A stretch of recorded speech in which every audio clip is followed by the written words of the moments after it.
Halo, assalamualaikum warahmatullahi wabarakatuh. Kali ini kita akan membahas materi mengenai buku besar. Jadi buku besar ini adalah kumpulan akun yang mencatat perubahan transaksi yang terjadi dalam suatu transaksi keuangan. Nah, bisa dikatakan juga buku besar ini merupakan rekapitulasi dari akun-akun yang ada di jurnal umum. Dari jurnal umum kita pindahkan ke dalam buku besar. Jadi setiap akun punya kolom-kolomnya sendiri seperti akun kas, peralatan, perlengkapan, semuanya mempunyai suatu kolom-kolom tersendiri yang dibuat di buku besar. Untuk lebih jelasnya, berikut adalah contoh pengerjaan buku besar. Nah, berikut adalah transaksi jurnal umum yang akan kita pindahkan ke dalam buku besar. Langkah-langkahnya adalah sebagai berikut. Ya, jadi di sini kas dikelompokkan jadi satu. Kemudian akun perlengkapan juga jadi satu. Jadi mengelompokkannya itu berdasarkan urutan kode akunnya. Ya, yang kode akunnya pertama adalah kas ya. Jadi kas dulu. Kemudian aset lancar berikutnya adalah perlengkapan. Setelah kas kita buat akun perlengkapan, peralatan, baru ke akun-akun lainnya. Di sini bisa Anda sekalian lihat bahwa ada beberapa transaksi kas dalam jurnal umum ini. Nah, sebelum posting kita buatkan dulu tabel buku besarnya, buku besar kas, ini adalah tabelnya. Kemudian kita tandai di jurnal umum yang ada tulisan kasnya untuk mempermudah pemindahan. Nah, tanpa ditandai juga bisa, Anda sekalian langsung pindahkan saja. Di sini kita tandai saja dulu supaya mempermudah pemahaman Anda sekalian. Kita tandai yang ada kasnya.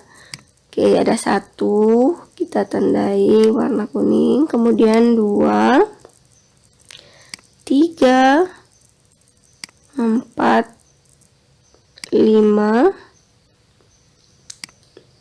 6, dan juga 7. Jadi ada 7 transaksi ya untuk kas. Nah, bagaimana cara postingnya? Tinggal kita pindahkan. Yang pertama adalah mempengaruhi debit sebesar 150 juta pada tanggal 2 April. Kita tulis 2 April, kemudian tulis di debit sebesar 150 juta. Nah, selanjutnya di saldo itu tinggal kita pindahkan sebesar 150 juta ya. Kemudian yang kedua tanggal 3 April. Nah, di sana dikredit sebesar 18 juta. Maka di buku besar kita catatnya dikredit. Nah, kalau posisinya seperti ini, ada yang di debit dan ada yang kredit, maka kita lakukan pengurangan. Jadi 150 juta kita kurangi dengan 18 juta dan hasilnya kita catat di debit sebesar 132 juta. Begitupun untuk seterusnya. Seperti tanggal 6, kasnya dikredit sebesar 4 juta. Kita catat di kredit. Kemudian kita kurangin dengan yang bagian atas. 132 dikurang 4 juta, hasilnya 128 juta. Ya, silakan Anda sekalian lanjutkan ke bawah. Yang tanggal 8, tanggal 10, kemudian tanggal 18 dan juga tanggal 22. Ya, jadi ini urutannya harus sesuai dari angka awal, dari tanggal awal sampai tanggal akhir. Nah, kalau posisinya seperti ini, debitnya bertambah, maka nilai debit 123 ini kita tambahkan dengan tanggal 10 sebesar 1.500.000. Tinggal kita tambahkan saja, hasilnya dicatat di saldo debit. Jadi kalau dia ada di debit angkanya, maka kita tambahkan. Kalau dia angkanya di kredit, kita kurangkan. Dan untuk catatan, ini khusus untuk aset dan juga beban. Nah, kalau untuk utang, modal, dan pendapatan adalah kebalikan. Nanti akan dijelaskan di bagian lain. Kita fokus ke kas terlebih dahulu. Di sini kan sudah dicatat semua nih dari tanggal 2 sampai tanggal 22. Maka saldo yang terakhir yang 106.250 tersebut adalah saldo kas untuk perusahaan ini ya, perusahaan jasa.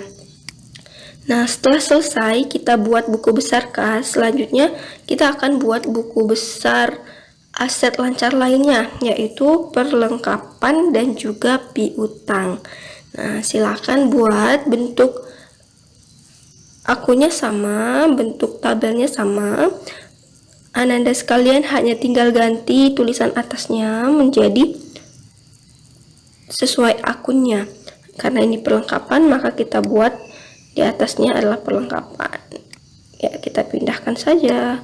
Kemudian kita catat yang ada tulisan perlengkapannya. Nah, kita tandai yang ada tulisan perlengkapannya. Hanya satu ya, jadi ya hanya satu yang kita catat di kolom perlengkapan.